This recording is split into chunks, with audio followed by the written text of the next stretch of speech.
예, 공황장애 서천정 집사입니다. 참 목사님이 그냥 공황장애라고 말씀해 주시니까 아주 편안합니다. 아예 그냥 제 패를 딱 머리에 세우고 시작하겠습니다.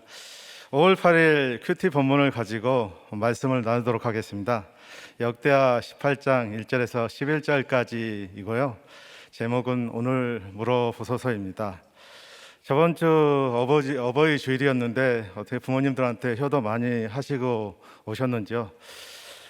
나를 예수님 믿게 해주시고 구원에 이르도록 인도해 주신 우리 아버지, 우리 어머니에게 정말 마음껏 감사함을 전하면서 아버지 어머니에게 많은 기쁨을 주고 오늘 이 예배 자리에 아마 참석해 주신 줄 알겠습니다. 제가 조금 공황장애다 보니까 조금 당황하다 보니까 제가 그렇지 않아도 우황청심환을 올라오기 전에 먹었습니다. 하주 목사님이 저기 교회에 딱 도착했는데 안내하시는 목사님이 오늘 저기 내려가지 마시고 잘 하세요, 당황하지 말고. 그래서 보니까 이 앞에 있는 평원님이 하신 거 보고 저도 놀래가지고 그렇게 되려나 그런 생각을 했습니다. 그래서 오늘 그렇지 않아도 우리 건찰이 또 한마디 하더라고요. 저번 주 수요 설교도 이렇게 저희가 귀가 안 들리니까 청각장애가 있다 보니까 발음을 정확하게 잘 못해요. 그래서 지금 보청기까지 끼고 왔거든요. 그래서 최대 완전 무장을 해가지고 왔는데 하는 말이 저기 새벽 설교한 거 그대로 하면 재미없대요. 그래서 더 약재료를 넣으라고 해서 또 약재료를 넣고 또 저 이승훈 목사님이 또 약재료 넣으라고 그래가지고 약재료로 채웠습니다. 그래서 최대한 이 본문 말씀 강해 설교 이거는 줄이고 이렇게 말씀을 가지고 하도록 하겠습니다. 제가 오늘 말씀을 준비하는 게 참 힘들었습니다. 이게 정말 정신이 잃더라고요. 그 전에 저는 이 말씀을 4월 30일 날 목사님으로부터 전화를 받았어요. 그래서 정말 다음 주 토요일 날이 새벽 큐티라는 거예요. 그래서 저도 갑자기 공황이 왔죠. 지금 뭐 그렇게 하는 건가 해가지고 뭐 어차피 매 맞은 거 그냥 하죠 뭐. 그래서 이제 준비하다 보니까 정말 이 10일간은 참 제정신이 없었습니다. 그러다 보니까 이 앞에 이제 제가 집 앞에 이중 주차를 하는데 요 며칠 사이에 이 파킹을 해놔가지고 주민들한테 이렇게 피해를 줬습니다. 그래서 오늘도 주님께서 또 한 지체를 통해서 우황청심환 10개를 주시더라고요. 그래서 벌써 한 4개 먹고 올라왔습니다. 그래서 오늘 말씀에 이제 여호사밧 집안을 보면서 우리 집안은 어떠한가 조금 많이 이 매칭을 했습니다. 제가 이 매칭을 하면서 참 이렇게 말씀 준비를 해본 적은 내 생전 처음이었던 것 같아요. 그래서 오늘 형들과 누나의 특징을 생각하면서 모두가 우리 특징이 있다면 그거는 한글을 너무 어려워한다는 것입니다. 이 작은 형은 아예 한글을 모릅니다. 머리는 엄청나게 좋아요. 그리고 참 재미있게 이렇게 나온 한글 글씨 성경 책을 갖다 주어도 정말 배우려는 의지가 1도 없습니다. 저도 읽을 때마다 참 발음이 부정확해서 그리고 이 청각장애가 있다 보니까 또 이 혀가 잘 안 돌아가요. 그래서 오늘 최대한 이렇게 돌아가려고 노력을 하고 있는데 아가 얼어 들려도 이해해 주시기 바랍니다. 오늘 전날 본문의 여호사밧 왕은 이 산당들과 아세라 목상들을 제거하고 여호와의 율법책을 모든 백성들에게 가르쳤더니 이웃 모든 나라에 여호와가 두려움을 주어 전쟁을 하지 않았다고 합니다. 우상을 제거하고 종교 계획을 단행하니 점점 나라가 강성해져 가는 것을 보았습니다. 그런데 오늘 본문에서 불필요한 전쟁에 엮이게 되는 여호사밧을 오늘 주인공으로 바라봅니다. 본인도 자손도 큰 고통으로 몰아넣었던 여호사밧의 실수를 보면서 처음에 어디서부터 잘못되어 가는지 오늘 본문 말씀을 가지고 묵상을 해보도록 하겠습니다. 여호사밧의 실수 첫 번째 대지에 여호사밧은 아합 가문과 혼인하는 것을 여호와 하나님께 묻자와하지 않았습니다. 1절 말씀을 보도록 하겠습니다. 여호사밧이 부귀와 영광을 크게 떨쳤고 아합 가문과 혼인함으로 인척 관계를 맺었더라라고 합니다. 여호사밧은 아사 왕 아버지를 이어서 종교 계획을 단행한 선한 왕이었습니다. 유다 왕국이 부귀와 영광을 크게 떨치자 오직 신결혼만 맺었다라가 나오면 좋았겠지만 그렇지 않고 국력이 유지하기 위해서 북이스라엘과 갈등을 끝내고 아랍 왕의 베나닷을 견제하고자 하는 그러한 목적으로 북이스라엘과 정략적으로 이렇게 아들을 결혼시킵니다. 저는 자녀의 시대가 지나고 아버지가 되어 부모 시대 중 가장 중요한 때 자녀들을 신결혼을 시켜야 하는 가장 중요한 사명의 시기를 이렇게 맞이하고 있습니다. 오늘 자녀의 신결혼이 얼마나 소중한지 본문 말씀의 저자는 모든 죄가 불신결혼에서 출발한다고 말해주고 있습니다. 우리 인생의 목적이 행복이 아니라 거룩이라는 담임 목사님의 말씀이 100% 인정이 됩니다. 불신결혼은 행복을 선택하는 것이 아니고 불신결혼은 행복을 선택하는 것이고 신결혼은 거룩을 선택하는 것이므로 가정의 출발부터가 다릅니다. 우리 부모들은 나의 자녀들을 신결혼시키는 것이 목적이 되고 사명이 되어야 됩니다. 영적 후사를 낳고 예수님의 계보가 이어져야 합니다. 그래서 천국에서 가족이 만나고 가문이 만나야 합니다. 첫 번째 적용 나눔을 먼저 드리겠습니다. 이게 예화가 조금 길다 보니까요. 먼저 드리겠습니다. 자녀의 신결혼을 막고 나의 야망과 이기적인 욕심으로 불신 결혼을 시키는 것은 무엇인가? 나의 가문은 어떤 영적 유산을 자녀들에게 물려주고 싶습니까? 신결혼입니까? 불신결혼입니까? 두 번째, 신결혼 같은 신동맹을 적용하며 쌓아가고 있습니까? 불신결혼 같은 불신동맹을 세상과 타협하며 쌓아가는 것은 무엇입니까? 오늘 아사와 여호사밧, 여호람 3대를 묵상하면서 나오니까 저희 할아버지와 아버지, 저희 가문과 혼인에 대해서 이렇게 생각해 보게 되었습니다. 할아버지는 불신 결혼으로 시작하여 가정이 깨졌고 아버지는 불신 결혼으로 시작했지만 구원으로 마무리되었습니다. 저는 가문의 최초로 정말 신결혼하는 이 출발의 은혜를 받았습니다. 우리 가문의 1호 신결혼이 탄생되어진 것입니다. 그런데 어떤 불가항력적인 일이 있었습니다. 제 20대 초반에, 이건 새벽 예배에 없는 말씀입니다. 20대 초반에 공장에서 제가 구로공단 공장에서 근무했어요. 공장에서 근무할 때 저에게 이제 다가온 연상의 여인이 있었습니다. 근데 연상이다 보니까는 그때 너무나 부담스러웠어요. 그래서 저는 그녀가 주도적으로 이렇게 대시를 하니까 연상은 아닌 것 같은데 얼굴 봐서는 이상하다고 늘 생각했는데 당시만 해도 저의 이 고정관념이 보수적이다 보니까 이 연상의 여인과 결혼하는 것은 아무리 생각해도 이렇게 이상하다는 생각을 했습니다. 그래도 여자가 좋으니까 일단 만났습니다. 지금의 가치관으로 보면 불신교제가 이상했던 것이지 이 연상이어서 이상했던 것은 아닙니다. 이렇게 내 고정관념으로 이해가 안 된다고 말하면서 망설이고 있으니까 그녀가 그냥 결혼해서 살면 된다고 했습니다.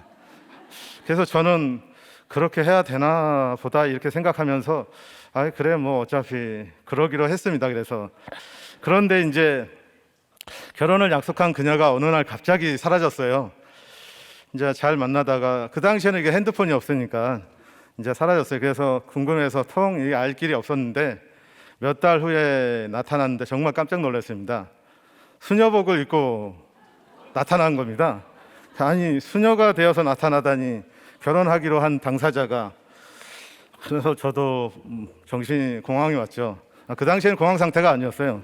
근데 공황이 왔는데 이 자처지경을 들으니까 큰 충격적인 일을 당했기 때문에 이 결혼을 포기하고 수녀가 되기로 이렇게 결심하고 평생을 아마 혼자 살기로 했다고 합니다. 아마 지금도 아마 수녀로 살고 계신지 모르겠지만 아무튼 무슨 일이 있었냐고 물으니까 전라도 섬에 사셨는데 부모님이 섬에 사시다가 아버지가 많이 편찮으셔가지고 이 치료를 받기 위해서 육지로 나와야 되는데 어머니와 함께 이렇게 배를 타고 나오시다가 그만 풍랑에 배가 뒤집혀서 두 분이 동시에 이렇게 돌아가셨다는 것입니다.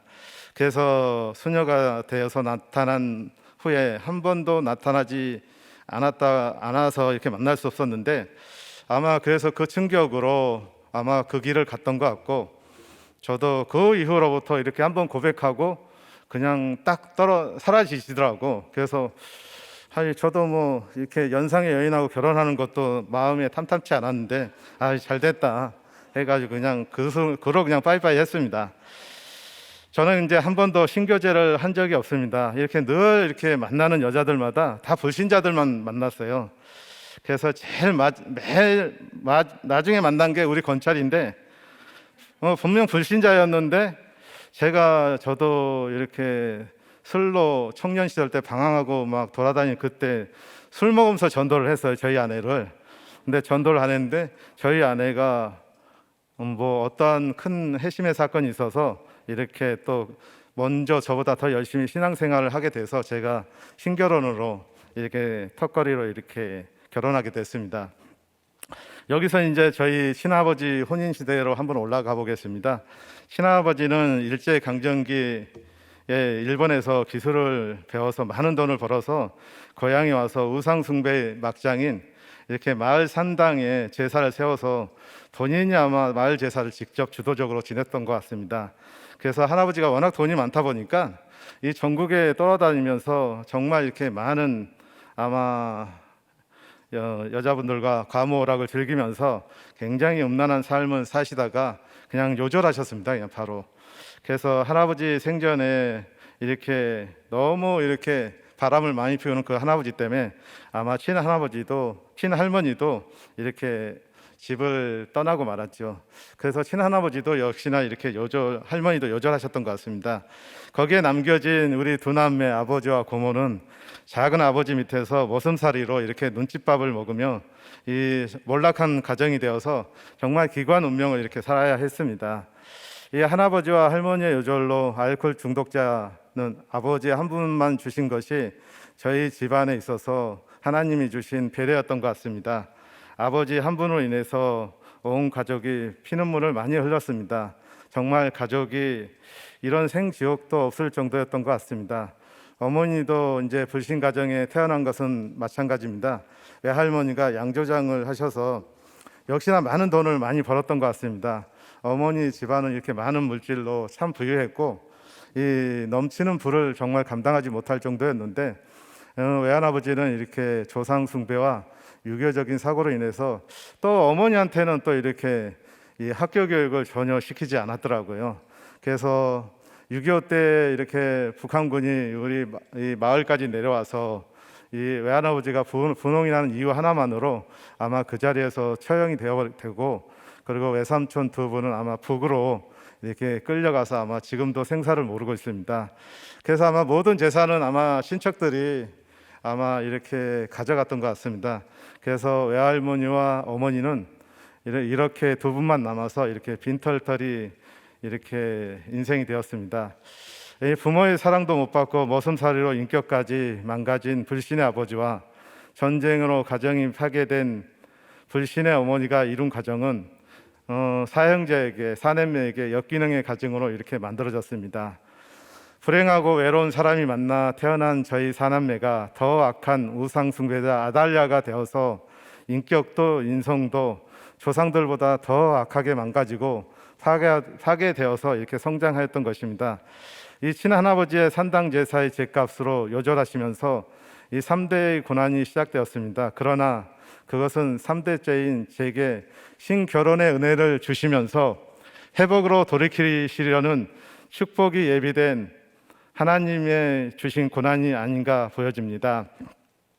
3대의 고난 없이는 제가 우리들 교회에 올 수 없었기 때문에 공동체를 선물 받은 저로선 우리 집 안에 고난의 역사가 겉으로는 재앙 같아도 그 끝엔 구원이 기다리고 있었던 하나님의 구속사였던 것 같습니다. 가정이 깨지고 머슴살이로 눈칫밥 먹고 성장한 아버지는 청년이 되었을 때 알코올 중독자가 되었습니다. 아버지는 결혼하시고 곧바로 6.25 전쟁에 참전하시게 되었습니다. 아마 철원 백마고지 전투에서 저희 아버지가 아마 죽은 척 했어요. 죽은 척. 다 죽고 죽은 척 하시면서 이렇게 혼자 살아서 혼자 사서 이렇게 7년 만에 저희 가정으로 이렇게 돌아왔습니다. 그래서 정신분열증까지 얻어서 이렇게 왔던 것 같습니다. 그래서 제대하시고 외할머니와 어머니, 아버지가 이렇게 세 식구였다가 아버지 제대 이후에 저희 사남매가 이렇게 태어나게 된 것입니다. 그래서 오늘 제가 이제 조현병에 대해서, 제가 공황장애 정신과 그쪽 재폐가 아닙니까? 그래서 조현병에 대해서 저희 아버지가 살아생전에 조현병이라는 걸 몰랐습니다. 그리고 단지 알코올 중독자의 그러한 병이었을 거라고 생각했는데, 그 아버지의 이 조현병의 증상은 정말 낯을 들고 정말 온 식구를 죽이겠다고 온 식구가 적군을 보였나 봐요. 그래서 낯을 들고 막 쫓아오면서 막 그러한 상황들이 막 전개됐던 것 같아요. 우리 뉴스에 보면은 이 길 가다가 갑자기 튀어나와서 막 이렇게 칼로 해치는 사람들이 있지 않습니까? 그분들이 조현병입니다. 그래서 이 조현병 환자들인데, 근데 저도 이 최근에 와서야 이걸 알게 됐고, 그래서 제가 이제 사회복지 공부를 하다 보니까 사회복지하면서 실습할 때 이 조현병 환자들하고 한 달간 실습을 했습니다. 한 달간 실습을 했는데, 이제 그들한테는 그 원장님이 말씀하시더라고요. 그들한테는 약만 먹으면, 죽을 때까지 약만 먹으면 정상적인 생활을 할 수 있다고 이렇게 말씀해 주시면서, 근데 이제 술과는 절대 상극이니까 술이 들어가면 조현병의 부작용도 있고 이게 컨트롤이 안 된다고 합니다. 그래서 혹시 저처럼 공황장애는 저한테 오시고 조현병은 아마 그 전공과보다 이 약만 잘만 먹으면 이 조현병은 정상적인 생활 패턴을 가질 수가 있습니다. 그래서 아버지는 술과 정신병으로 인해서 일을 못 하셨기 때문에 우리 집은 늘 가난할 수밖에 없었습니다. 제가 어릴 때 중이염을 앓았는데 약국에서 약만 저어 먹어도 고칠 수 있었던 것인데, 아버지가 아버지 역할을 못하고 이 경제적인 능력이 없다 보니까 그 약값이 없어서 제가 귀가 방치되다 보니까 이 청각 장애를 갖게 되었습니다. 이 청각 장애를 오른쪽 왼쪽을 다 갖게 되었는데, 그나마 하나님의 은혜로 이 왼쪽 귀는 70%가 살아서 그나마 정상 비슷하게 생활하고 있습니다. 오늘 어머니 혼자서 아무리 노력해도 정말 이렇게 수제비 정도밖에 저희가 못 먹었거든요. 그 정도로 가난했을 정도였습니다. 그래서 말소리도 안 들리는 고통은 답답하고 힘들었지만, 제가 이제 전공이 입모양을 뚜렷하게 들여다봅니다. 상대방 이야기할 때 집중해서 입모양을 보고, 그리고 귀를 세우고, 그리고 이 집중해서 입모양을 보다 보면 그래야지 정상인들과 이렇게 대화를 이렇게 할 수가 있습니다. 그래서 저는 항상 상대하고 대화할 때는 입모양을 봅니다. 물론 제가 보청기를 꼈습니다 지금. 근데 이제 귀에서도 제가 이제 이 청년 시절까지 귀에서도 진물이 늘 흘러내려와서 이 대인관계가 불편하다 보니까 정말 저는 소심하게 살았던 것 같아요, 학창 시절을. 그래서 이게 계속 방치되다 보니까 제가 청년이 되어서 공장을 다니면서 제가 모은 돈으로 제일 심한 오른쪽 귀를 이렇게 수술을 했습니다. 대수술을 했고, 이제 이후에 결혼한 후에 다시 왼쪽 귀까지 이렇게 수술해서 청각장애 판정을 이렇게 받게 됐습니다. 저희 사남매는 정말 이기적이어서 남 얘기 경청하는 거 이런 거 절대 못합니다. 반면 싸우고 따지고 탓하는 거 아주 선수입니다. 저희 누나를 이겨본 사람은 제가 못 본 것 같아요, 여태까지. 누나가 완장을 엄청 좋아하세요. 뭐 동네 완장 다 차고 다니거든요. 뭐 반장 뭐 어떤 것도. 근데 정말 말은 기가 막히게 잘해요. 학교는 초등학교밖에 안 나오는데 정말 하버드 대학 정도 이상의 능가하는 말을 해요.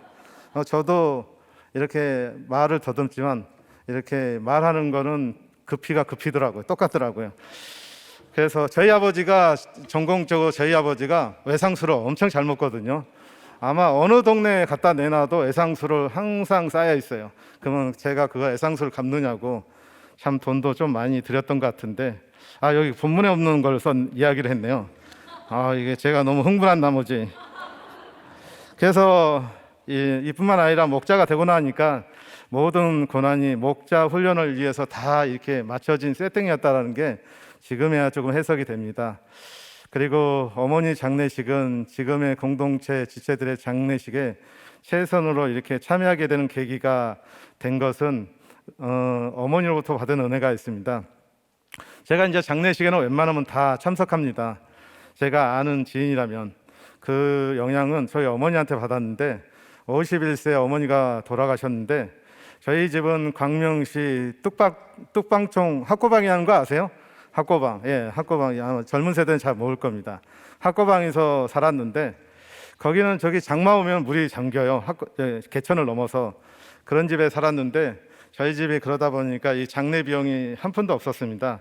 그래서 이웃에 살던 안수 집사님이 계셨는데, 우리 집이 너무나 불쌍해 보여가지고 거기 어머니가 다니는 그 교회 담임 목사님께 말씀을 드려서 담임 목사님에게 일체의 비용을 교회에서 다 지불하고, 그리고 다 대주고, 그리고 이 산소까지 다 장만해서 저희 교회장으로 이렇게 잘 치르게 되는 그런 은혜도 주셨습니다.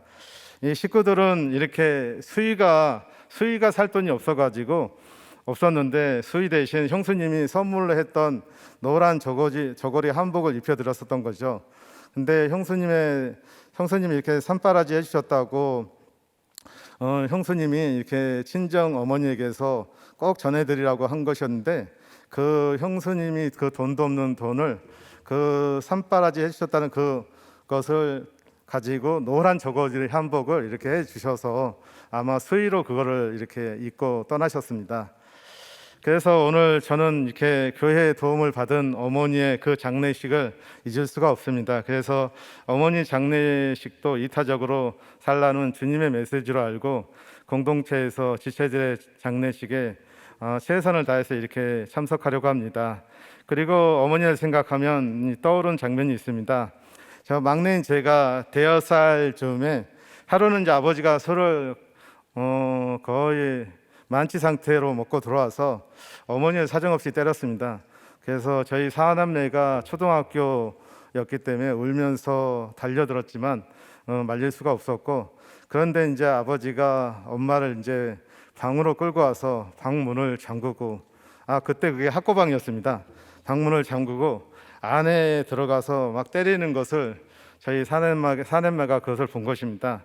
정말 올망졸망한 저희 사남매가 그만 눈이 막 뒤집혀서 정말 흰자위가 보일 정도로 뒤집혀서 방문을 두드리고 미친 듯이 이렇게 두드렸지만, 그렇게 두드리고 울고 부르짖는 것밖에 할 수가 없었습니다. 정말 저는 이제 아버지를 죽이고 싶을 정도로 정말 나쁜 마귀였다고 아예 그냥 정의를 내렸습니다. 어머니는 죄 없는 천사라고 이렇게 정의를 내리고, 이것이 옳고 그름의 선악과 가치관이 이러한 상처받은 장면들에서 형성되었던 것 같습니다. 아버지는 일을 하실 수 없는 상태였기 때문에 전남 담양에서 이 서울로 올라와 이 양평동 이 뚝방촌에 이렇게 살았습니다. 쭉 저희가. 네, 동네 친구 아버지는 이렇게 서류봉투를 들고 다니면서 이렇게 술도 안 드시고 아주 점잖은 모습으로 이렇게 6시에 딱 퇴근하는 걸 보고 제가 너무 부러웠습니다. 그래서 제 그때 꿈이 뭐냐고 했더니 거기에 써놨어요. 담임선생님한테. 정말 직장인 딱 써놨어요. 제 꿈은 직장인, 뭐 어떤 교수도 아니고 그냥 직장인. 그게 너무 부러워서 그렇게 써놨던 것 같습니다. 그래서 아버지는 이 동네 창피하게 소리 지르고 지저분하고 비틀거리고 술 취하고 이렇게 비틀거리면서 무능하게 무식해 보였는데, 밤새도록 또 잠을 주무시지 않으시고 이렇게 소리를 고래고래 지르면서 이렇게 저희 사형제는 늘 불안하게 이 밤을 샜던 것 같습니다. 이 사남매 중에서 작은 형만 빼고 다들 잠을 못 잡니다. 저도 공황장애여서 잠을 하루에 한 2-3시간 자다 보면 깹니다. 그래서 성장기에 한 번도 마음 편하게 이렇게 잔 적이 없고 두려움과 불안의 이 연속의 삶을 살았기 때문에 공황장애는 당연히 올 수밖에 없었던 환경적인 요인이었던 것 같습니다. 저에게는 어릴 때 환경도 원인이 크게 좌우했던 것처럼 작은 형은 초등학교 2학년 때 이런 집안이 너무 싫어서 그냥 집을 나가서 집을 나가서 아예 살았습니다. 그래서 객지 생활로 이렇게 늘 지금까지 살고 계시는데, 그러다 보니까 떠돌이 객지 생활을 하다 보니까 아버지로부터 받은 스트레스가 없다 보니까 지금은 정말 저희 사형제 중에 유일하게 잠을 깊이 주무시는 분입니다. 그런데 교회는 공황장애인 제가 다니고 잠 잘 자는 우리 작은 형은 절대 교회를 안 다닙니다. 제가 여기까지 모시고 왔는데도 절대 말씀이 안 들어갑니다. 그래서 고난이 축복이라는 것이 정말 실감이 납니다. 아버지를 이렇게 병원에서 치료하는 것을 알기 전까지 어머니께서 늘 고치시고자 전국을 돌아다니면서 고생을 하셨던 것 같습니다. 조현병이라는 걸 알았으면 병원을 갔을 텐데 그 당시는 몰랐죠. 그래서 아버지 알코올 중독 치료에 입원 치료가 있다라는 것도 모르고 이렇게 일생을 살아오시다가 술을 끊어야 된다라고만 알고 있었기 때문에, 그래서 이제 큰 형수가 저희 집에 이제 시집 오면서 형수님이 조금 지식이 있으셔요. 그래서 형수님이 알려주어서 입원을 하게 돼야 한다고 말씀해 주셨어요. 정신병이니까. 그래서 큰 형수님이 이렇게 큰 형보다도 8년 연상이신데, 아무튼 참 저희 집안이 좀 이상하긴 해도 그렇게 잘 살아갑니다. 그래도 아버지의 삶은 매년마다 같은 패턴이 있습니다. 이 패턴이 뭐냐면 12개월 중에 한 6개월은 술을 잘 드셔요. 잘 드시고 6개월은 또 어디로 가냐면 정신병원으로 들어가는 게 패턴입니다. 그래서 또 정신병원에 들어가 계시면 이 술을 못 먹고 조현병이니까 약을 먹으니까 이제 정상적인 삶으로 되돌아오면 또 퇴원시키고, 아마 이게 매년 이렇게 반복되었던 것 같습니다. 이 정신분열증은 귀신 들린 것처럼 정말 또 심도 장사입니다. 그래서 하루는 아버지의 이 정신분열증이 심각해서 이 정신병원에 앰뷸런스가 아닙니다. 죄송합니다. 네, 앰뷸런스를 불렀지만 병원차가 올 때까지 아버지가 도망가지 않도록 형제들이 아버지를 일과 손과 발을 나이론끈으로 그냥 똘똘 묶어가지고 이렇게 묶어놨습니다. 안 그러면 도망가니까요. 그때 올통함까지 잡아놨습니다.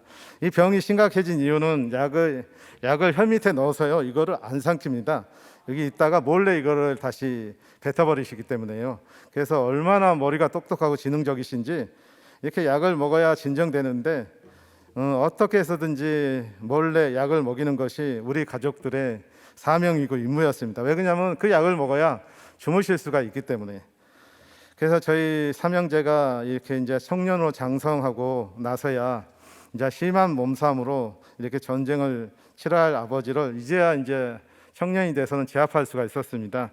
그래서 아버지를 묶어서 방에 가두었는데, 정말 아버지 눈을 마주치면은 눈에서 광기가 납니다. 정말 어마어마한 무서운 살기가 나오는데, 정말 제가 봐도 몸이 오싹할 정도로 정말 무서웠습니다. 그래서 이제 또 저희 아버지가 정말 이렇게 술을 드시면 이 소주병을 깨가지고 깨서 입에서 자갈자갈 해서 가루를 만듭니다. 가루를 만들어서 그 가루를 가지고 싸우는 상대방한테 그거를 그냥 날립니다. 날리면은 그게 정말 다쳐요. 근데 중요한 거는 저희 아버지 혀에 피가 한 방울도 안 나요. 그래서 얼마나 큰 광기가 있었으면 그럴까 싶은 생각이 듭니다. 그리고 그 조각을 가지고 상대방한테 이렇게 날리면 상대방은 기가 죽어서 바로 수랭나갑니다. 그래서 어머니 사후에 참 이런 일도 있었습니다. 노인 시설에 있을 때 온돌방에 잠시 이렇게 있게 했는데, 이게 노인 복지 시설이 저희가 인천에 있는 노인 시설에다가 이렇게 형제들이 모아서 이렇게 아버지를 그곳에 이제 케어하도록 했는데, 아버지가 뭐 술 중독이 안 끊어지니까 거기 시설에서도 아마 리스트 넘버 원이 돼서 아마 불량한 환자였죠. 그래서 이제 누워있던, 하루는 술 먹고 행패 부리다가 또 누워있던 그 할아버지 능계를 발로 밟고 또 그 할아버지를 아마 좀 발로 밟았던 것 같아요. 그래서 그 할아버지가 심장과 폐가 아마 많이 손상되었던 것 같습니다. 하여튼간 그 후에는 어떻게 됐는지 정말 죄송하다는 생각이 드네요, 그 할아버지한테. 그래서 이 땅에서 아버지를 통해서 우리 가족에게 절망과 한계사항을 체험하게 하신 것이라고 이렇게 생각이 듭니다. 더 이상 갈 데 없는 지옥에서 느꼈을 절망과 한계사항을 이 땅에서 당해보면서 끝까지 주님 붙잡으시던 어머니는 구원을 이뤄내셨습니다. 어머니 집안의 우상 숭배의 죗값을 어머니는 이렇게 심한 아버지 정신병으로 망가진 아버지를 혼자서 평생 감당하시다가 이렇게 51세 위암으로 이렇게 돌아가셨습니다. 그러니까 어머니가 이렇게 스트레스로 이렇게 죽은 거라고, 아버지가 죽였다고 다들 아버지를, 저희 형제들은 다 미워합니다. 그리고 어머니의 사명이 다해서 주님이 데려가신 것인데 지금에야 와서 이제 해석이 됩니다. 화도 안 내고 착하시고 인내심이 많으신 어머니가 이 사남매의 절대적인 우상입니다. 거의 하나님보다 더 위에 서 있는 것 같아요. 그래서 신적인 존재여서 특히 장남인 큰형은, 형수는 뭐 쳐다도 안 보고 오직 어머니만을 위했던 것 같습니다. 그리고 아버지는 공공의 적이어서 이렇게 자녀를 가정을 이렇게 파괴하지 않는데 반해 어머니는 자녀들에게 배우자보다 먼저 우선 1순위가 되고 자녀들 내해를 갈라놓는 아주 가장 위험성을 갖고 계셨던 것입니다.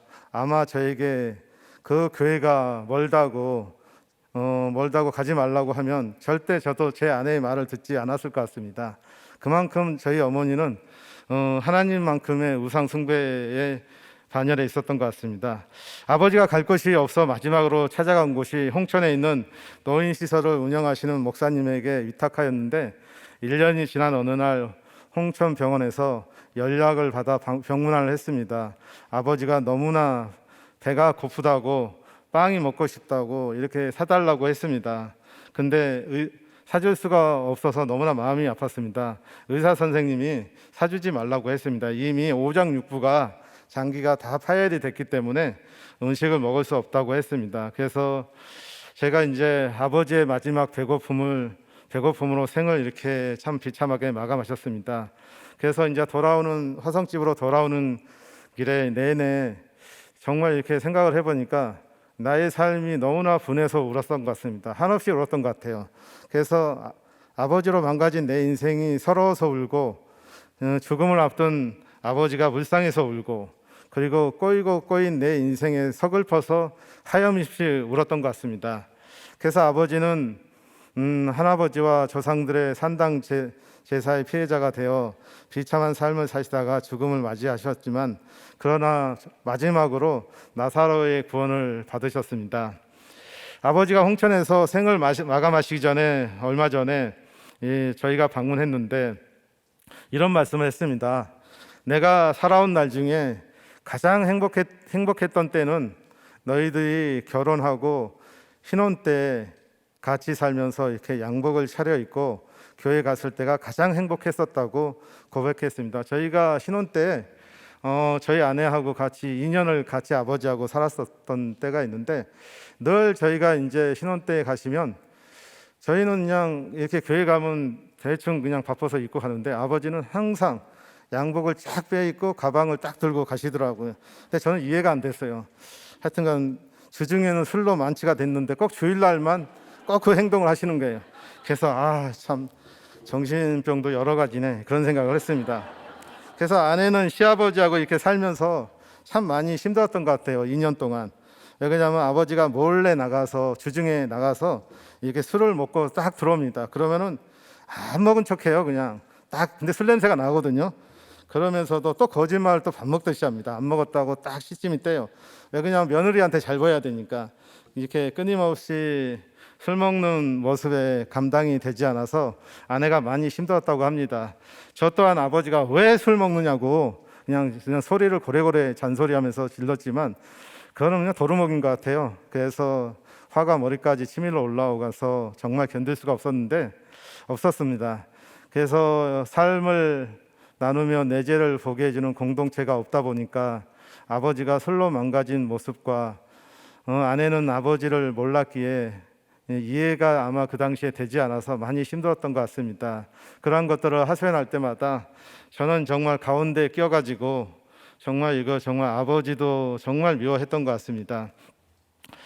참 그때는 스트레스 많이 받았던 것 같아요. 가운데 껴서 이러지도 못하고 저러지도 못하고, 이제 분풀이 하고 싶으면 아버지한테 그냥 사정없이 퍼붓는 거죠. 왜 술 드시고 와가지고 이렇게 사시냐고. 근데 이제 그 당시까지 이제 조현병에 대해서는 정확하게 몰랐던 때였던 것 같습니다. 우리들 교회에 있었다면 정말 한 주 한 주 이렇게 모여서 나의 아픔을 드러내면서 견디어 갈 수가 있었을 텐데, 그렇게 적용할 기회가 없었기에 정말 아버지에 대한 아쉬움이 남습니다. 이제는 적용할 아버지가 없지만 정신병으로 힘들어하는 우리 형들과 누나에게 아버지에게 적용하지 못한 것, 이렇게 적용으로, 형제들에게 적용으로 나아가려고 합니다. 자격 없는 가족을 선대하면서 섬기며 구원의 길을 열어주는 그 적용을 하기를 원합니다. 이제 더 나아가서 이제는 저에게 장모님이 한 분 남아 계십니다. 남은 장모님에게, 아버지와 어머니에게 적용하지 못한 그 한을 장모님에게 하려고 합니다. 현재 장모님과 이 같은 단지에 살고 있습니다. 저에게는 이 부동산을 투자하는 안목이 조금 있습니다. 그러다 보니까 절대 저는 금천에다가 투자를 안 합니다. 왜 그냥 어머니, 장모님 사시는, 왜 그냐면 운정에다가 투자하면은 눈이 훤히 보이거든요. 그래서 옛날에 간증에는 뒤에 나오는데 빠졌는데, 아마 근데 훤히 알기 때문에 저는 죽어도 저는 금천에 안 산다. 조금 제가 무주택자로 만들어 놨었거든요. 그래서 이제 GTX 역세권을 해서 한탄 한번 하려고 막 준비하고 있는데, 아내 하는 말이, 여기서 어머니가 이제 80이 가까이 되세요. 살면 10년인데 10년 동안 어떻게 하실 거냐, 같이 살자, 마지막 효도하고 어머니를 천국으로 보내야 되지 않냐, 이렇게 말씀하시는 거예요. 그래서 마지막 부동산, 저에게 있어서는 정말 이거 죽음입니다. 마지막 부동산 투자를 내려놓는 것이, 그 운정에다 해야 되는데 금천에다 하는 것이 얼마나 이게 고통인지 부동산 투자를 해보신 분 아마 아실 텐데, 투기라고 해야죠. 부동산 투기. 하여튼 장모님과 같은 단지를 구입해서 장모님이 편히 돌아가실 때까지 함께 사는 것이 이렇게 적용이라고 해서 적용을 한번 해보려고 합니다. 그래서 아내는 어머니가 돌아가실 때까지 정말 옆동에 이렇게 살겠다고 그냥 우기는데 대책이 없더라고요. 그래서 제가 정말 이렇게 아합의 깨를 써서 별걸 다 가지고 현혹을 해도 안 넘어오더라고요. 그래서 결론은 그것을 받아들이기로 했습니다. 그래서 투자도 구원을 위해서 투자를 해야 되는데, 아합이 병사의 갑옷을 변장했듯이 이 구원이라는 명목으로 위장된 돈을 모으려고 했던 것입니다. 그래서 돈을 쌓아가는 것도 구원을 위해서 사용해야 하겠습니다. 그래서 재물도 이 구원을 위해서, 하나님의 영광을 위해서 사용되어야 하는데, 저의 잘못된 물질의 가치관을 이 자리에 빌어서 진심으로 회개합니다. 그래서 참 좀 신기한 일이 하나 있었습니다. 다른 게 아니고요. 제가 이제 이런 적용을 하려고 어저께 이제 이 아파트를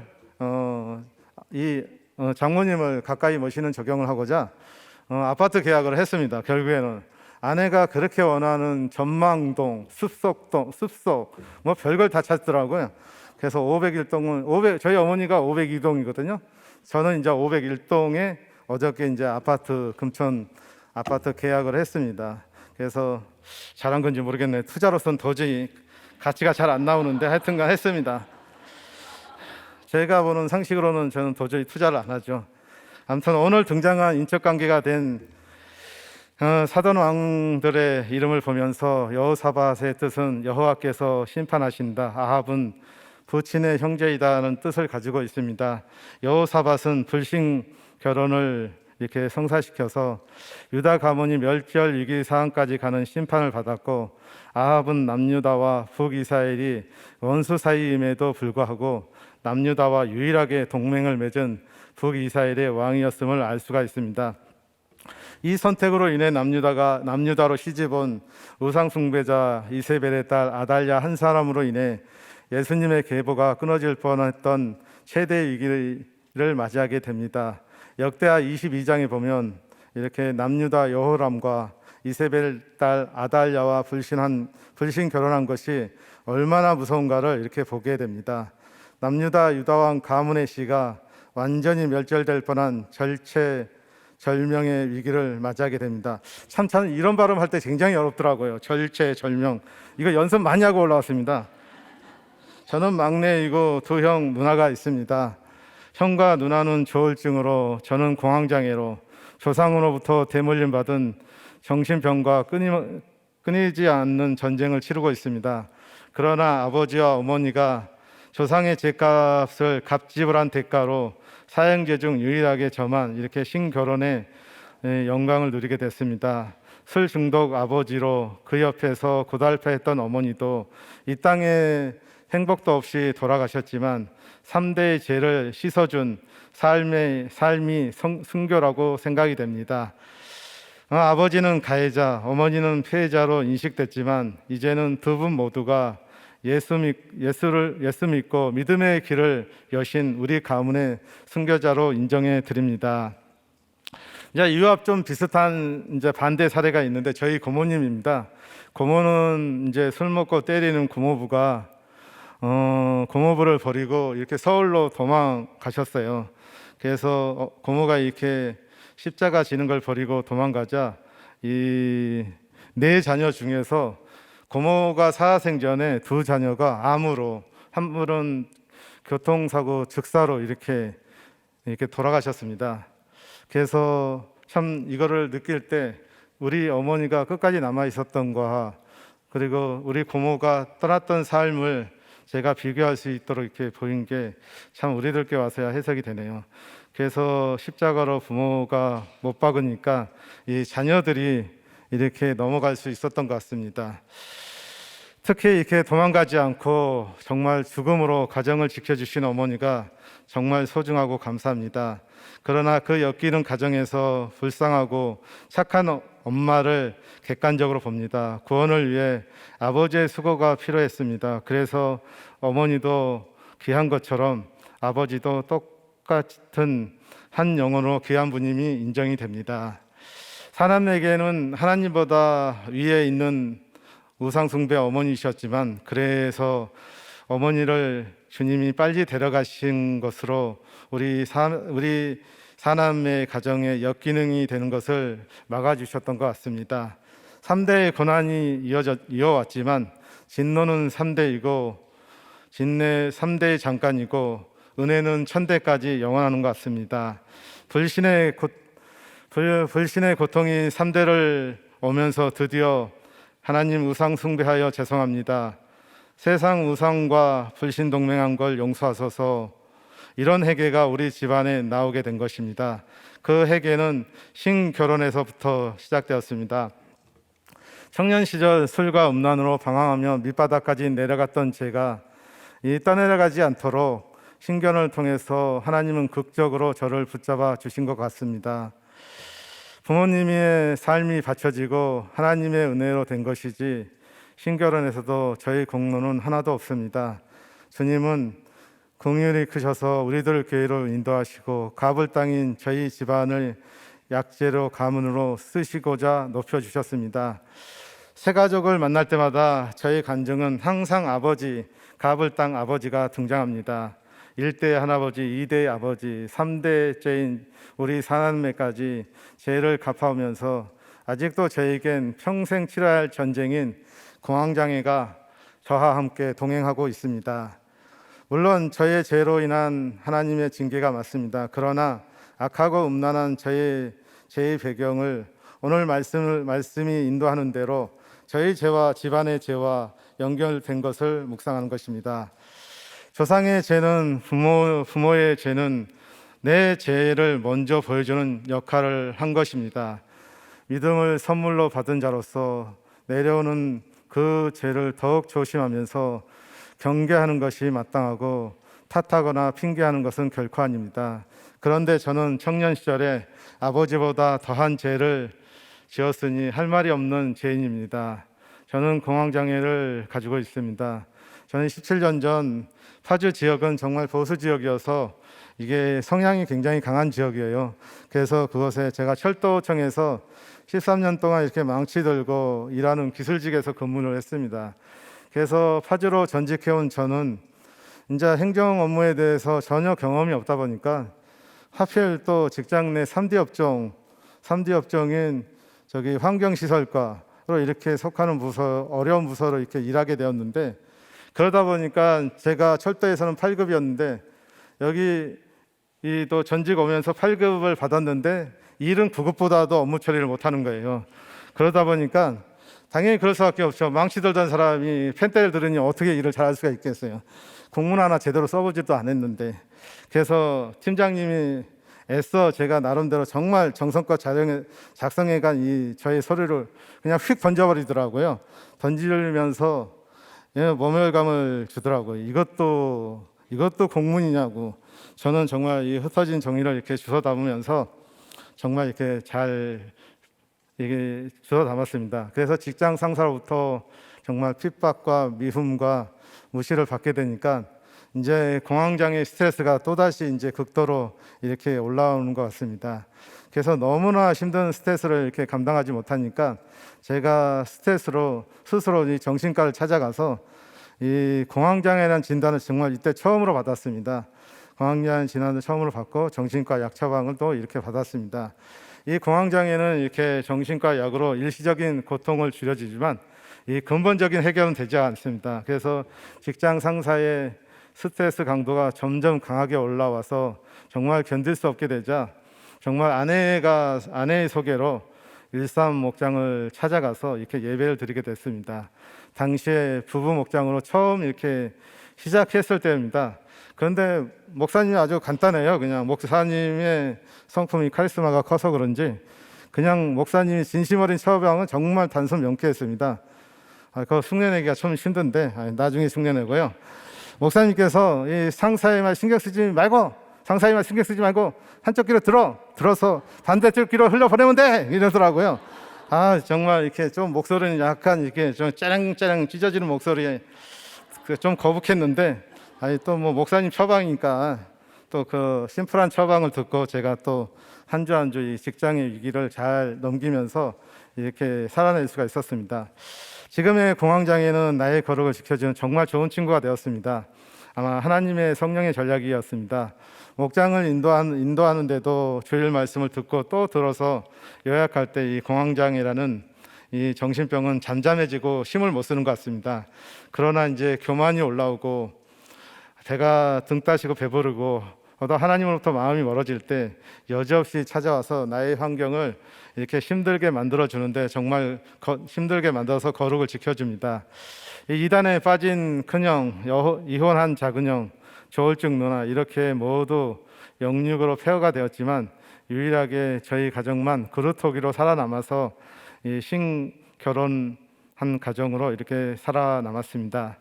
이렇게 목자로 불러주시고 또 사람 살리는 사명 주시고 공동체에 쓰임받도록 인도하시니 우리 가문에도 소망이 있다고 보여집니다. 여기까지가 1대집니다. 너무 길었죠? 죄송합니다. 시간 보고 빨리 끝내겠습니다.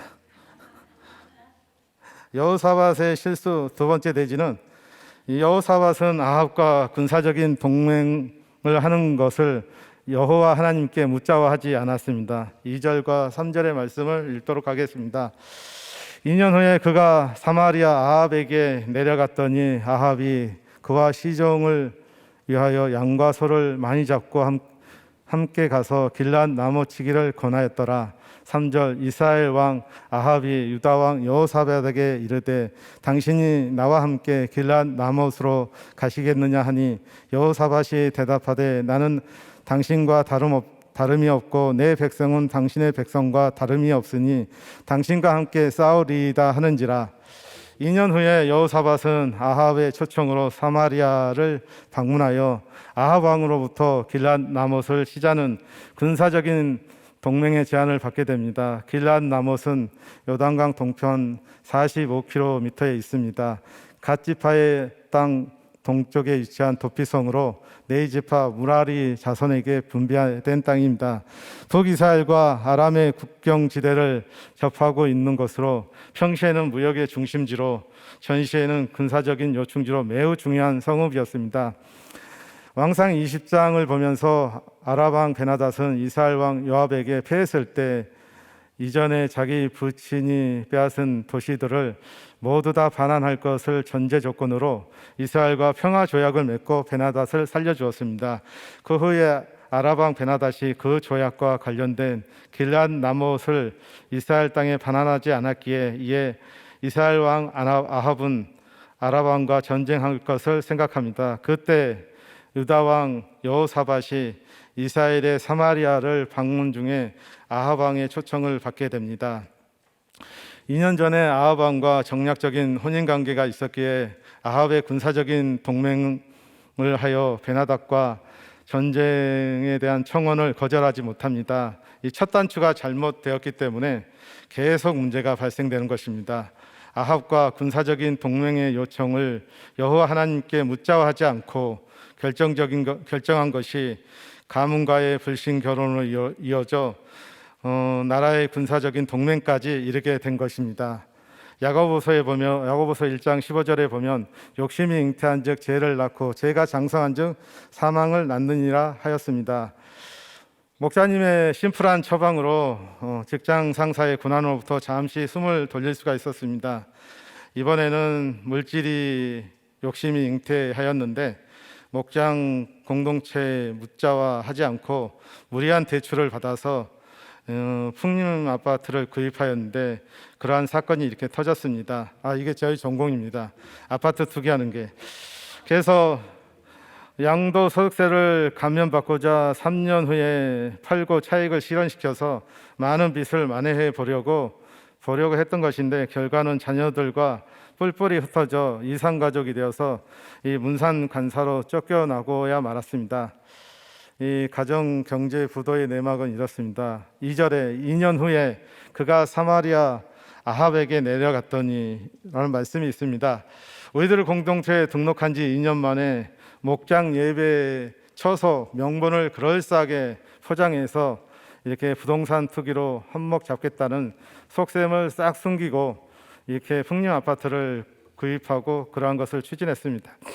그런데 이제 공동체 목장 예배를 잘 드리기 전에 이 아파트가 필요하다는 명분으로 무리하게 대출을 받고 또 아내도 잘 설득했고 그 다음에 아파트가 37평 아파트여서 공동체와 윗질서에 이렇게 묻자화하지 않고 이 계약을 저질렀는데 묻지 않았던 이유는 간단합니다. 그냥 반대하는 흉한 예언을 목사님이 하실 것 같아서 그걸 딱 예상하고 그냥 내 마음대로 내 하고 싶은 대로 내 옳은 소견대로 이렇게 일을 저질렀던 것입니다. 그래서 하나님과 공동체를 속이고 무리하게 이렇게 계약한 결과 아파트 구입으로 인한 혹독한 물질 고난의 세월이 이렇게 시작이 되었습니다. 3절에 여호사밧이 대답하되 나는 당신과 다름이 없고 내 백성은 당신의 백성과 다름이 없으니 당신과 함께 싸우리이다 하는지라.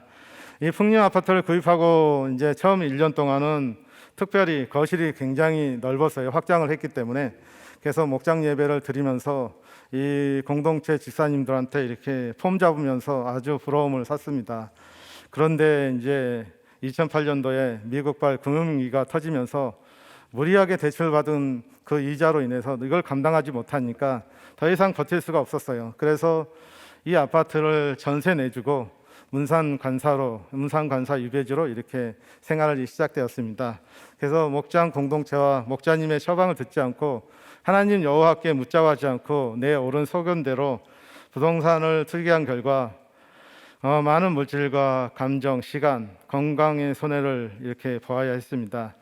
이 초원님께서는 아파트와 불신 결혼했다고 하셨는데 정말 옳으신 말씀이었습니다. 완공될 때까지 끄익거리면서 짝사랑하다가 부동산을 들락거리면서 불신 결혼하면서 또 은행에 주례를 대출받아서 이렇게 불신 동맹한 것입니다. 저의 수준은 감히 넘볼 수 없었던 비싼 아파트가 저와 별거하겠다고 합니다. 저는 문산 관사로 쫓겨난 유배지 생활과 계속되는 아파트의 높은 이자가 쪼여오면서 이 공황장애는 더욱더 이렇게 극심하게 되었습니다. 그래서 정말 영육이 정말 망가지는 그런 삶을 살게 되었습니다. 그러나 매주 빠짐없이 문산 목자님과 지체들과 함께 목장 예배를 드리면서 은혜도 너무 많이 받아서 제가 공황장애로부터 힘든 직장 생활을 하루하루 잘 견디면서 이자도 잘 내었었습니다. 그때. 두 번째 적용 나눔을 드리겠습니다. 불신자와 경제적인 동맹을 통해 취하고자 하는 것은 무엇인가? 어떠한 모든 것을 결정하기에 앞서 공동체의 묻자화해야 할 것은 무엇인가? 이렇게 나눠주시면 되겠습니다. 여호사밧의 위기 세 번째 대지는 여호사밧이 여호와의 말씀이 어떠하신지 오늘 물어보자고 합니다. 4절 5절 말씀을 보겠습니다.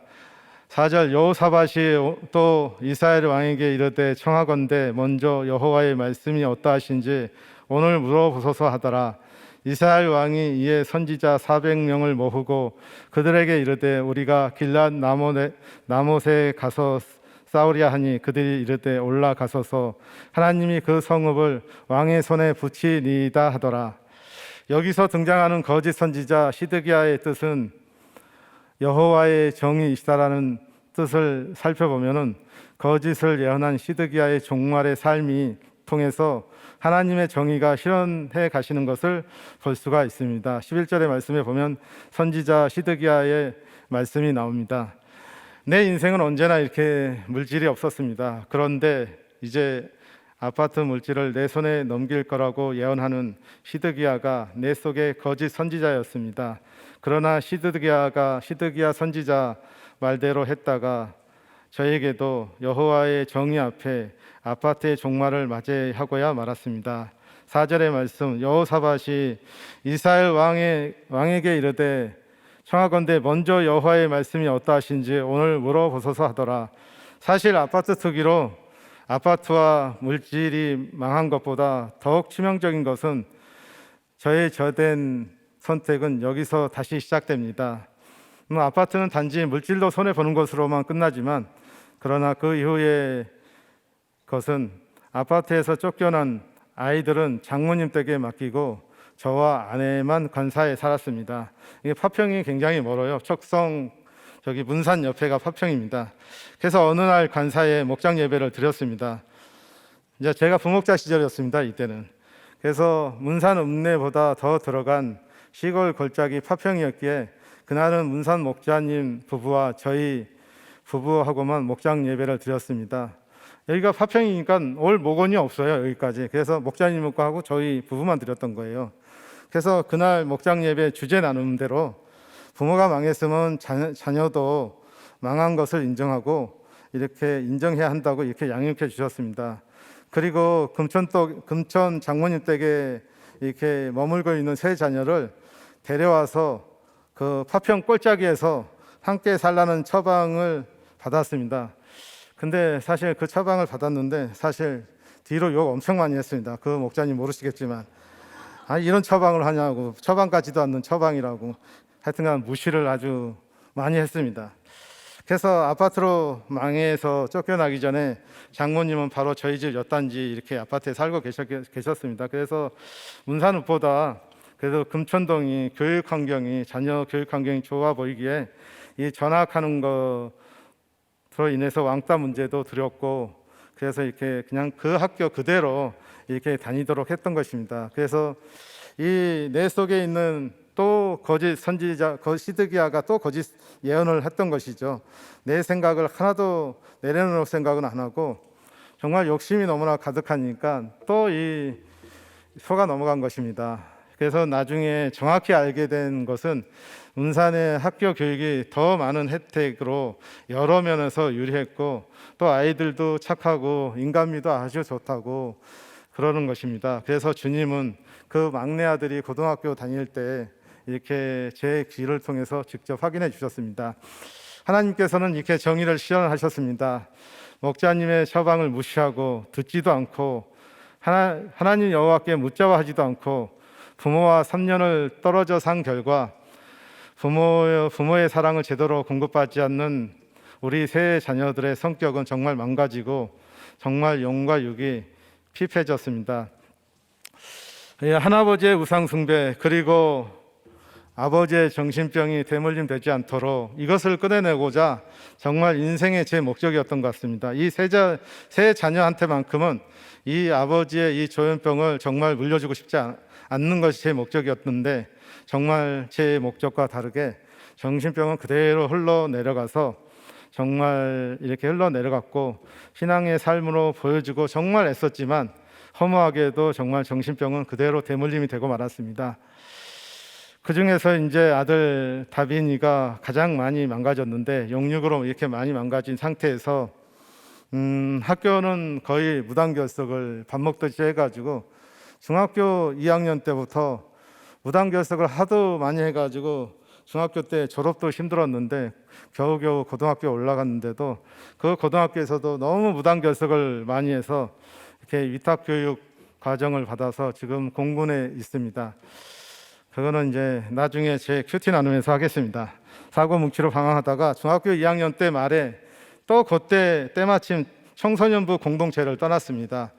뭐라고 떠났냐면, 나도 나에게 종교의 자유를 달라 하고, 이렇게 저희 부모가 정말 이렇게 바리새인이 돼서 아마 쥐잡듯이 데리고 다니다 보니까 이 중2가 돼서 돼지가 되니까 정말 저희가 이 다빈이를 이길 수가 없었던 것입니다.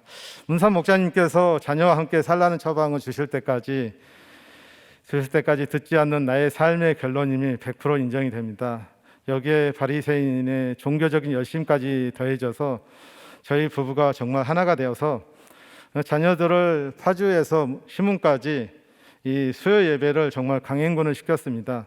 그때가 파평에서 떨어져 살 때인데 우리 다빈이가 중학교 2학년 때까지 그렇게 강행군을 했습니다. 정말 자녀들을 쥐잡듯이 잡아가지고 이렇게 강행군을 시켰는데 너무나 힘들어했습니다. 현재 두 자녀는 우리들 공동체를 떠나고 한 자녀만 겨우 이렇게 목장에 정착했습니다. 제 선택의 삶의 결론이었습니다. 지금 돌아보면 아파트는 망했어도 그 다음부터는 목자님의 처방을 주님의 음성으로 듣고 적용을 잘 했더라면 지금은 어떻게 되었을까? 이것을 생각할 때마다 정말 이걸 잊지 않고 남았을 많은 것들이 있었을 텐데 너무나도 아쉬움이 많이 남습니다. 그래서 내 생각이 진리인 양 착각하고 처방에 대한 불신을 가졌던 마음을 진심으로 회개합니다. 앞으로 공동체와 일질서 처방에 흉한 일과 나쁜 말을 예언할지라도 여호와의 말씀이 어떠하신지 묻자 하며 순종으로 나아가겠습니다. 세 번째 적용을 드리겠습니다. 오늘도 어떠한 것을 결정하기 전에 여호와의 말씀이 어떠하신지 큐티로 물어보셨습니까? 예, 말씀을 마치도록 하겠습니다. 네, 말씀을 정리하겠습니다. 정리하기 전에 예. 그래서 지금 요새 목장 처소가 없는 거예요? 예? 목장 잘 안 예배 들립니다, 처소가. 목사님. 예? 예? 목장 예배 드릴 그 장소가 없는 거예요? 요즘에? 장르요? 목장 예배 드릴 장소. 장소요? 예. 장소는 저기 목장 예배 장소는 저희 집에서. 집에서 잘 드리고 있어요? 예. 네. 근데 지금은 줌으로 드리잖아요. 예. 예, 줌으로. 예. 근데 여기 저기 뒤에 그 목장 예배 처소가 없다고 써 있는 것 같아서. 목장 예배 처소. 참 그거는 제가 사대주에 양주로 출장 목장을 갔을 때 그때는 제가 출장 목자 아니었습니까? 그래서 예. 파주에서 목장 예배를 못 드리잖아요. 네네. 그러면 토요일 날 목장 예배를 양주에 가야 됩니다. 네. 그럼 양주에 가서 6시부터 이렇게 목장 예배를 이제 드리는데, 그때 목장 예배를 드릴 때 출장 목자니까 가서 보니까는 부목자 가정밖에 없더라고요. 그래서 그 부목자 가정에서 한 주 예배를 드렸는데 드리고 나서 다음 목장을 또 부목자 가정에서 드리기가 그렇잖아요. 제가 드려야 되는데 목자인 제 집에서, 근데 제 집에 장소가 없다 보니까 그때 또 다시 이제 그때는 공황장애인데요, 새벽교회를 다녔어요. 다녀서 정말 저기 시골교회였으니까, 파평의 시골교회였으니까 그냥 일주일 내내 그냥 빡세게 기도하고 하니까 그 다음 주에 그 목원 식구가 자기 집에서 목장 예배를 또 내겠다고 하는 거예요. 아우 나 감사합니다 하고 그래도 다음 주에 또 가서 또 네. 빡세게 기도하고 네. 나니까 또 다른 분이 세 가족이 오셔가지고 세 가족이 오셔서 여기 우리 집에서 드리자고 해서 아유, 목장 예배 네. 처소가 막 늘어났던 것 같아요. 그게 오늘 진짜 간증 들으니까 기가 막히네요. 근데 진짜 그 형님들은 지금 나 아파서 어떻게 살아요? 저희 형님 큰 형님은 여호와 증인 믿고요. 근데 여호와 증인 믿는데 저희 큰 형수가 완전 완장탄 여호와 증인이거든요. 그래서 교통사고가 났어요. 그래서 정신이 없으셨다가 지금 이제 조금 돌아오는 단계인데, 근데 평상시에 형수님 굉장히 반듯하신 분이에요. 근데 천주교 믿으셨다가 친척이 여호와 증인 골수 팬이어서 거기에 이제 넘어가가지고 그 그래서 집안 이제 전체가 여호와 증인이 됐어요. 예, 이제 돌아올 확률이 좀 있어요? 지금은 조금 있는 게 오늘 아침에 전화 왔더라고요. 예. 전화하실 분이 아닌데 그냥 교통사고 나서 후유증으로 전화하는 건지 어떤 건지 정확하게 모르겠는데. 오늘 보시나요? 예? 오늘 이거 보시나요? 이거 안 보죠. 절대 안 보죠. 이거. 아유, 보시라고 좀 그러죠. 그래서 그 형수님이 근데 저 형수님이 전화하면서 절대 큰형님한테 알리지 말라고. 그냥 큰형님이 저희 아버지보다 더 한 분 더 했지 덜 하지 않거든요. 그래요. 네, 그러니까 아니 저희한테 그래도 이혼하지 않고 살아주니 감사하네요. 예, 이혼하지 않고 끝까지 그 얘기를 하시더라고요. 저번 주에 또 전화가 왔었는데 7시에 와요. 큰형님이 운동하러 잠이 없으니까 운동하러 갈 때 7시에 저한테 전화 와서 정말 내가 이혼하고 싶었는데 정말 내가 이 가정 떠나면은 똑같은 또 아버지의 그 제2의 가정이 이루어질 것 같아. 내가 이혼하지 않고 내가 여기서 죽겠다 하고 근한음을 하시더라고요. 그러니까 아무도 지금 이혼을 안 했어요? 저희 작은 형은 했어요. 그러니까 등 따시고 배부른 작은 형님은 이혼했어요. 작은 형이 객지로 놀다가. 놀다가 그런 고통이 전혀 없었잖아요. 예. 정신병이 유일하게 없는 분이 작은 형님이세요. 유일하게 없는 분이에요. 와. 그러니까 하여튼 그 고통의 현장에 없었던 작은 둘째 형만 이혼했어요. 이혼하고 예수 안 믿고. 예. 여러분 이 진리를 지금 들으시나요? 고통의 현장에 같이 있었던 게 지금 누나는요? 누나는 이제 조울증이 심해가지고 예. 이혼은 뭐 절대 안 하시는 분이고, 그래도 교회는 나가세요. 교회는 나가는데 네. 일반 기성교회에 나가는데 그러니까 지금 아프신 식구들은 아무도 이혼을 안 하시네. 그 작은 형님만 딱 이혼하시더라고. 그게 왜 눈인지 모르겠어요. 근데 그런 환경에서 공부는 어떻게 했어요? 저요? 예. 저희 아버지가 이제 저희 아버지가 기도원 생활을 많이 했어요. 네. 어머니가 정신병을 모르니까 그냥 기도원으로 그냥 모시고 가는 거예요. 그럼 뭐 기도 받으면 낫는 줄 알고. 근데 기도원에서 이제 몇 개월 있다 보면 또 와요. 그러면은 이제 저하고 아버지하고 살면서 늘 이제 이렇게 뭐랄까 술로 이제 이렇게 난동을 일으키니까 그 난동을 일으킬 때 그때 제가 공부를 못했죠. 그러다가 중학교 때 딱 한 번 공부를 잘했어요. 얼마나 독심을 품고 공부를 했던지 반에 이제 등수 안에 들어갔거든요. 그렇게 했다가 또 난동을 피우니까 다시 원상복구가 됐는데, 그러다가 학비가 없었는데 이제 제가 이제 공고를 갔어요. 공고로 이제 그나마 중학교 때 공부를 좀 했으니까 공고를 가서 자격증을 1등 따는 바람에 고등학교 졸업했습니다. 자격증에 대한 장학금이 있거든요. 그래서 고등학교 졸업하신 거예요? 네? 고등학교 졸업하신 거예요? 네, 저 고등학교 졸업하고 나서 제가 이제 또 제 나름대로 자수성가로 해서 제가 스스로 공부를 했죠. 그렇게 공부를. 그런데 지금 공무원이잖아요. 공무원입니다. 공무원 시험 봐가지고 된 거예요? 와, 박수! 근데 중요한 거는요. 지금 공무원은 고시인데 제가 들어갈 당시에는 고시가 아니고요. 웬만큼 공부하면 들어갔습니다. 아니 그러니까 우리 장앵구 집사도 초등학교 못 나왔는데 공무원 시험 봐서 지금 철밥통인 그 공무원으로 지금 너무 뽀대나게 사시잖아요. 그분도 초원직위님이시잖아요. 그러니까 진짜 야, 이거 우리들 교회에 완전히 그냥 그냥 행전을 지금 쓰시고 계시는데 온 집안 식구가 아우 그렇게 아버지 힘들게 하고 그러는데 살아남아서 진짜 너무 살아줘서 고맙네요. 예, 그런데 또 아들들이 지금 대물림해서 예, 우리 집사님 온 집안 식구 중에서 중심을 지금 이제 예. 잡고 계시고 잡으셔야 되겠네요. 예, 예. 근데 그래서- 지금 너무 행복해 보여요. 근데 아, 예, 그죠? 이 말씀을 준비하다 보니까 성령이 충만해서 그렇습니다. 아니 그러니까 저 청각도 힘들어 공황장애 그러는데 뭐 말씀 너무 잘 보시는 거예요 지금 한 절 한 절 누가 이렇게 보겠어요. 그리고 어저께 온 거 다르고 오늘 새벽 5시 온 거 다르고 지금 설교할 때 온 거가 또 달라.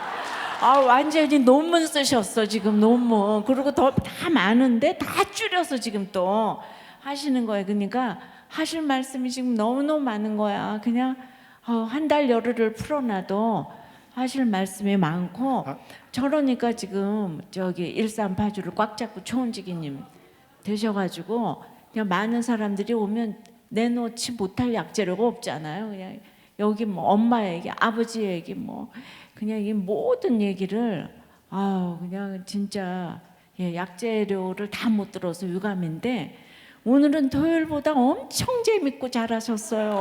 아우. 아니 토요일 날은요 이렇게 원고를 읽으니까는 이렇게 대중성이 제가 조금 있거든요. 앞에 쓴 걸 좋아하거든요.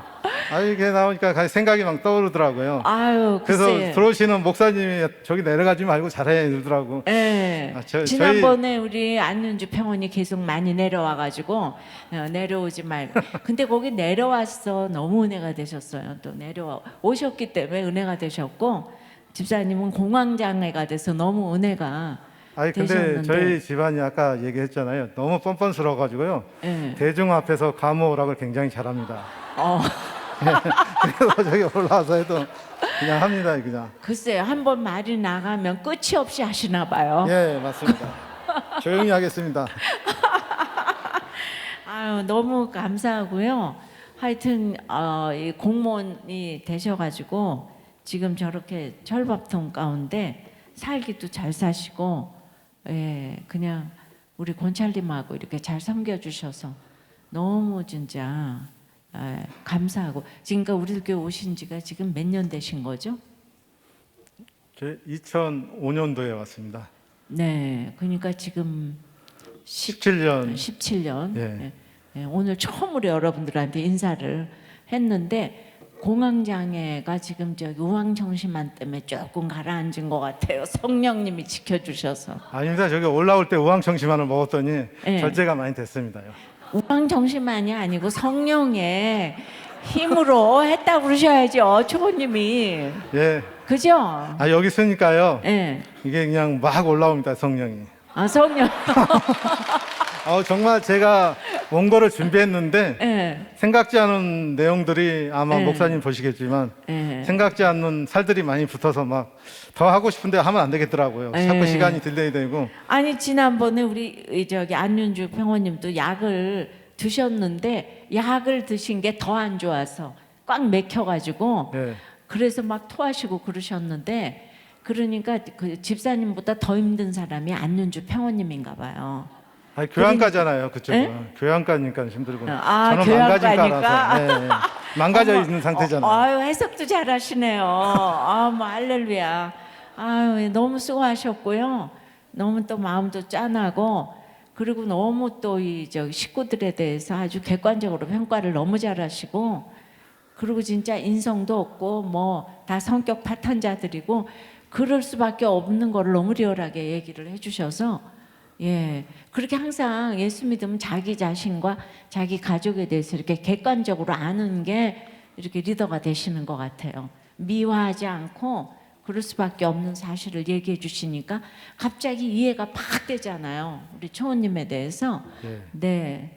아유 너무 재밌었고 잘 들었고요. 은혜 받았어요. 예. 네. 예. 감사합니다.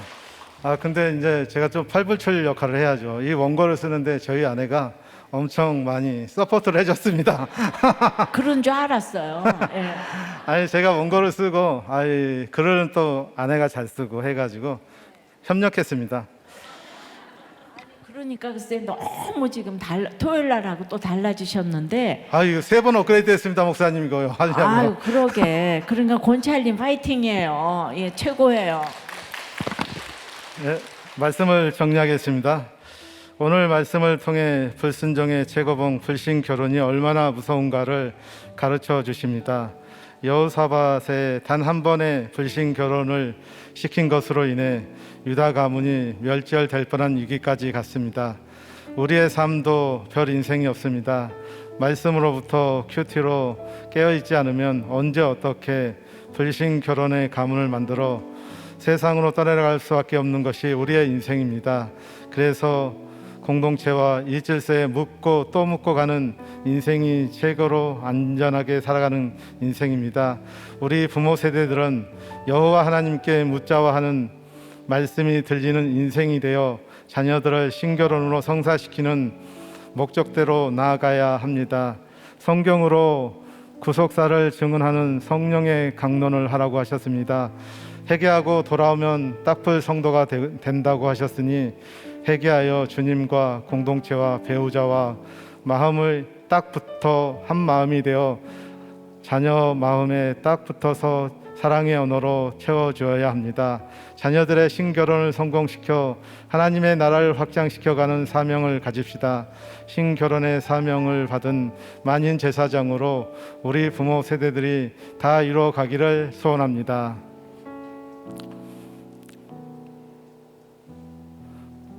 다 같이 기도합시다. 우리는 불신 동맹을 할 수밖에 없는 연약한 존재입니다. 오직 연애로만 예수님과 동맹할 수 있습니다. 저의 간증을 통해서 제가 세상 동맹을 끊고 구원되기가 얼마나 어려웠는지를 보셨습니다.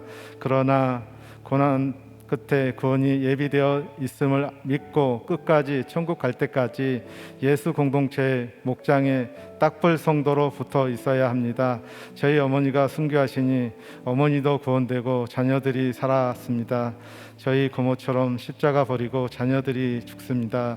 우리의 살 길은 오직 예수 공동체와 회개임을 기억하면서 세상을 끊고 가족과 지체들을 사랑으로 섬기며 나아가는 것이 살 길입니다. 기도하겠습니다. 하나님 아버지 감사합니다.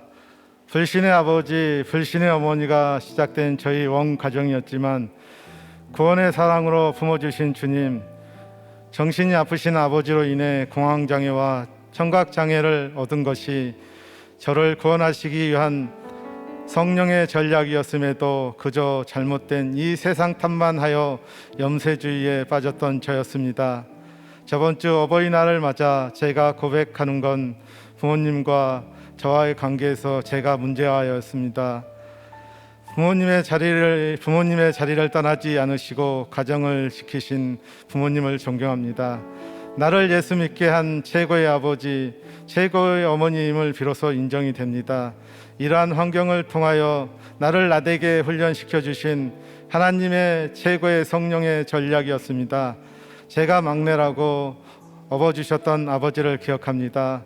미워하기만 했던 아버지였습니다. 그러나 구속사의 말씀을 듣고 제 마음이 아버지께로 돌아가게 해 주셔서 감사합니다. 천국에서 정신병 없는 건강하고 자상하게 회복된 아버지를 만날 소망을 주셔서 감사합니다. 자녀들과 저의 관계에서 제가 문제 부모입니다. 현재 두 자녀가 우리들 공동체를 떠나서 방황하지만 아버지의 자의 목자의 자리를 잘 감당하여 두 자녀가 공동체로 인도함 받도록 아버지의 자리를 잘 지켜서 적용하며 나아가길 소원합니다. 또한 부모님이 물려주신 믿음의 유산을 형제들에게도 잘 전파하도록 도와주옵소서. 큐티하고 묻는 우리들 공동체의 최고의 응답으로 축복하옵시고 아직 돌이키지 못한 것에서 나날이 돌이키는 딱불 공동체가 되게 하여 주옵소서. 담임 목사님을 위하여 기도합니다. 인생의 목적이 행복이 아니고 거룩임을 삶으로 보여주시고 신결혼으로 인도하시고 이혼을 막고 해파된 가정을 중수하시는 사역에 기름 부어 주시옵소서. 건강을 모세와 같이 지켜 주옵소서. 성도들에게 기름진 영의 양식을 먹이고자 말씀 묵상으로 실험하시는 목사님의 말씀 사역과 방송 사역과 문서 사역 위에 성령의 전략으로 구원의 승리를 주옵소서. 사역자님과 선교사님들에게도 동일한 은혜를 주시고 성령의 강론을 펼치게 하옵소서. 예수님의 이름으로 기도합니다. 아멘. 이 시간 오늘 우리에게 주신 말씀을 기억하며 함께 기도하며 나아가겠습니다. 여호사밧은 우상들을 제거했던 왕이었지만 자신의 아들을 아합의 딸 아달랴와 불신결혼을 시키면서 예수님의 오실 길을 가로막은 죄를 저질렀습니다. 종살이로 인격까지 망가진 불신 아버지와 전쟁으로 가정이 파괴된 불신 어머니가 이룬 초호님의 가정은 엮이는 가정이었기에 초호님은 세상으로 떠내려갈 수밖에 없었지만 하나님께서는 신결혼을 통해 붙잡아 주셨고 가문의 구리토기로 남아 주셨다고 하셨습니다. 저와 여러분은 자녀들을 무엇을 위해 애통하고 계십니까? 거룩을 위한 신결혼 때문에 애통하고 계십니까? 아니면 믿음은 잠시 덮어두고 돈 많고 평판 좋고 성공한 배우자를 만나서 행복을 이루기를 바라고 계십니까? 이 시간 우리 함께 기도합시다. 우리의 자녀가 좋은 배우자 만나서 결혼할 수만 있다면 불신결혼쯤이야 하는 마음이 있었던 것을 회개하며 나아갑시다. 또한 신결혼을 가볍게 생각하는 것 자체가 예수님의 오실 길을 가로막는 악이라는 것을 기억하고 회개하며 나갑시다. 그리고 우리의 자녀가 불신결혼이 아닌 말씀 안에서 신결혼할 수 있도록 이 시간 간절한 마음으로 자녀들을 위해 기도하며 나가도록 하겠습니다. 조원님께서는 공동체에 묻지 않고 무리한 대출을 받아서 아파트를 구입하셨다고 고백하셨습니다. 명분은 목장 예배 잘 드리기 위함이었지만 속으로는 부동산 투기로 한몫 잡겠다는 속셈이 있으셨는데 그 일로 인해 가정경제는 파탄났고 자녀들은 이산가족들처럼 뿔뿔이 흩어져 3년을 부모와 떨어져 살아야만 했습니다. 욕심이 잉태하니 아파트와 불신결혼을 하게 되었고 영과 육이 피폐한 삶을 살게 되셨다고 고백해 주셨습니다. 저 여러분은 오늘 무엇과 불신결혼을 하려고 합니까? 사업의 성공입니까? 즐거움을 주는 쾌락입니까? 여러분들에게는 목장에 무르가고자 하는 마음이 있으십니까? 아니면 반대의 흉한 예언이 싫어서 승비십니까? 여호사밧은 하나님께 묻자와 하지 않고 아들을 불신결혼시켜서 훗날 예수님의 오실 길까지 막는 죄를 범했습니다. 혹시 가정을 위한다는 명분으로 말씀을 벗어나 마음대로 결정하고 있지는 않습니까? 이 시간 구속사의 말씀을 듣고 가지만 여전히 내 전략대로 하기 위해 목장에 숨긴 채 공동체의 관리를 벗어나고 말씀에 벗어났던 것을 회개합시다. 우리의 가정을 내 전략대로 움직이는 것이 아니라 성령의 전략대로 말씀으로 잘 세워나갈 수 있기를 기도합시다. 세상의 성공, 쾌락과 불신결혼했던 것을 회개하고 공동체의 말씀에 물어갈 수 있는 믿음 달라고 함께 기도하고 나갑시다.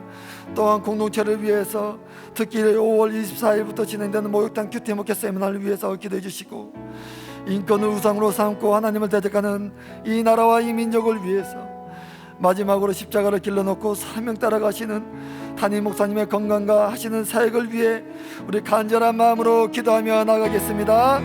사랑의 아버지 하나님, 은혜와 사랑을 감사드립니다. 자정적 교만으로 가득 차서 하나님께 물어보지 않고 우리 마음과 생각대로 하는 것이 우리 모두의 죄성이고 본성인데 성령의 강령에 울려 퍼지는 좋은 공동체를 만나 매일 하나님께 묻자와 이르되 삶을 살게 하시니 감사드립니다. 오늘 말씀을 교훈 삼아 공동체 딱 붙어가면서 말씀으로 해석받는 삶을 살게 하여 주옵소서. 저는 탐하던 부귀와 영광을 손에 쥐고 싶어서 흉한 예언을 할까 무서워 공동체에 묻지 않고 큰아들을 야구와 불신결혼시킨 죄인입니다. 그러면서도 미가야 같은 분들의 만류는 미워하고 시드게 같은 세상 사람들의 프로야구 선수가 될 수 있다는 말만 좋아하여서 그들과 불신동맹 맺었음을 고백합니다. 그럼에도 불구하고 하나님께서는 저를 불쌍히 여기셔서 이빨 3개가 부러지는 사건과 2번의 차사고 아들의 강덕뼈가 부러지는 사건과 발가락 수술 이 사건을 주셨지만 깨닫지 못한 채 가족들의 목을 조르며 살았습니다.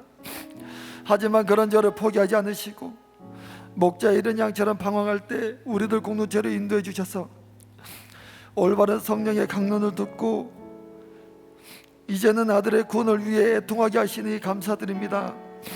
말씀이 없으면 답이 없는 인생임이 인정됩니다. 불쌍히 여겨주시고 공동체에 딱 붙어가면서 성경으로 구속사회를 증언하는 삶이 되게 하여 주시옵소서. 인권이 새로운 이 시대의 우상이 되어 진리와 생명보다 더 중히 여기는 이 나라를 불쌍히 여겨 주시옵소서. 차별금지법이 통과되지 않도록 붙들어 주시고 태아생명보호법이 제정되어 이 나라의 태아살인이 끊어지는 은혜를 허락하여 주시옵소서.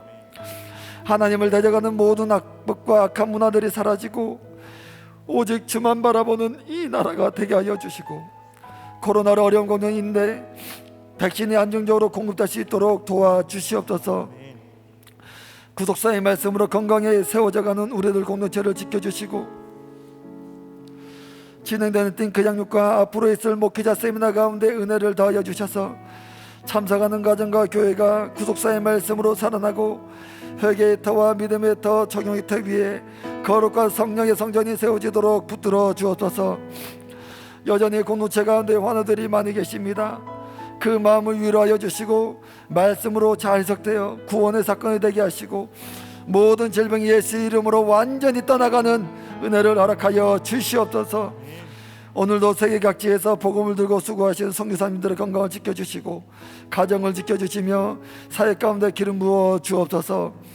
눈물과 애통으로 좁은 길을 걸어가시는 담임 목사님을 붙들어 주시고 감당하실 수 있는 힘과 능력을 부어주셔서 하시는 방송사역과 문서사역을 통해 많은 영혼과 위기에 처한 가정들이 살아나도록 사용하여 주시옵소서. 감사드립니다. 예수님 이름으로 기도합니다. 아멘.